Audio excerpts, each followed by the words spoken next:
जय हिंद दोस्तों आज हम कोशिका विज्ञान से आने वाले प्रश्नों का हल करेंगे जो कि जीव विज्ञान का बहुत ही इम्पोर्टेंट चैप्टर है। तो चलिए शुरू करते हैं पहले प्रश्न के साथ। कोशिका का ऊर्जागृह यानी पावर हाउस किसे कहते हैं? तो कोशिका का ऊर्जागृह किसे कहते हैं? तो इसका आंसर हो जाएगा माइटोकॉन्ड्रिया। सेकंड प्रश्न देखते हैं, कोशिका में प्रोटीन संश्लेषण कहाँ होता है? जो प्रोटीन संश्लेषण, प्रोटीन का निर्माण सब किसके कार्य है? ये सब राइबोसोम। आंसर क्या हो जाएगा हमारा? राइबोसोम। सेल का नामकरण किस वैज्ञानिक ने सर्वप्रथम किया था? जो सेल यानी कोशिका का नामकरण सर्वप्रथम किसने किया था? रॉबर्ट हुक ने। चलिए अगला प्रश्न देखते हैं, कौन सा कोशिकांग केवल पादप कोशिका में पाया जाता है?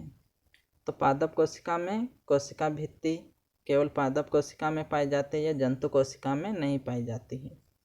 लवक ये भी केवल पादप कोशिका में पाए जाते हैं। ये 3 प्रकार के होते हैं, याद रखना। इसके प्रकार भी देख लेते हैं हम। हरित लवक, वर्णी लवक और अवर्णी लवक, ये 3 प्रकार के होते हैं। फिर रिक्तिकाएँ, ये भी केवल पादप कोशिका में पाए जाते हैं। ये तो तीनों क्या है? पादप कोशिका में पाए जाते हैं, ये जंतु कोशिका में नहीं पाए जाते हैं। चलिए अगला प्रश्न देखते हैं, कोशिका का श्वसन का सक्रिय स्थल है।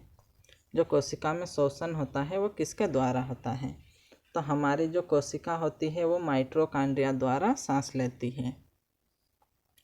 चलिए अगला प्रश्न देखते हैं, पत्तियों को हरा रंग प्रदान करता है। देखो पत्तियों में है ना जो क्लोरोप्लास्ट पाया जाता है और इसी के कारण पत्तियों का रंग हरा होता है।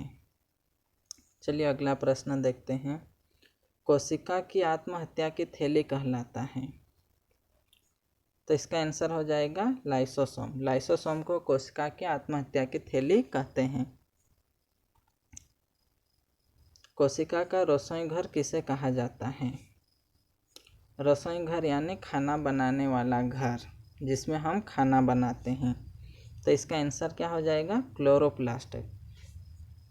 क्योंकि पौधों में जो पत्तियां होती हैं उनमें क्लोरोप्लास्ट पाया जाता है और पत्तियों के द्वारा ही पौधों में खाना बनता है। अगला प्रश्न देखते हैं, माइटोकॉन्ड्रिया की खोज किसने की? तो माइटोकॉन्ड्रिया की खोज अल्टमैन ने की।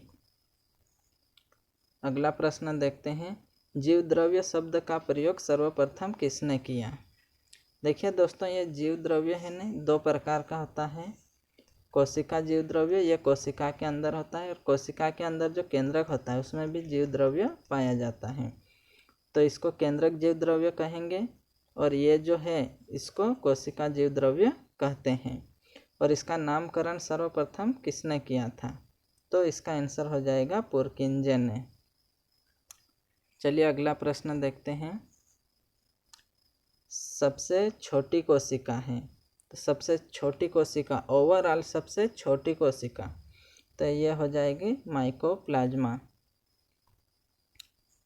अगला प्रश्न देखते हैं, सबसे बड़ी कोशिका है।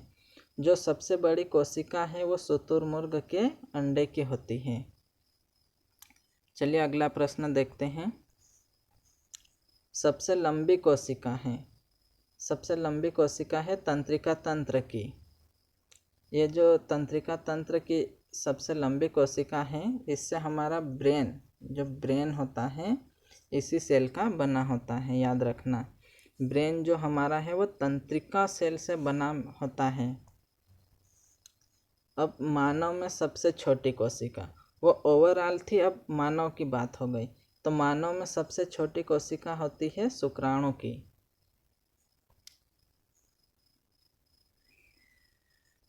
मानव में सबसे बड़ी कोशिका है, यह हो जाएगी अंडाणु की। सबसे तेज कोशिका विभाजन किस में होता है? सबसे तेज कोशिका विभाजन लीवर में। देखिए दोस्तों, ये कोशिका विभाजन के कारण ही कैंसर होता है। तो कैसे होता है बता देता हूँ हमें ज़रा। जैसे कोशिका विभाजन तेज हो गया और बहुत ही ज़्यादा तेज हो गया, जैसे कंट्रोल नहीं हो पा रहा, तो उसी को हम कैंसर कहते हैं। तो तेज विभाजन भी अच्छा नहीं है, क्योंकि तेज विभाजन बहुत ज़्यादा हो जाएगा तो कैंसर हो जाएगा। चलिए अगला प्रश्न देखते हैं। विभाजन रहित कोशिका, यह होती है हमारी तंत्रिका कोशिका।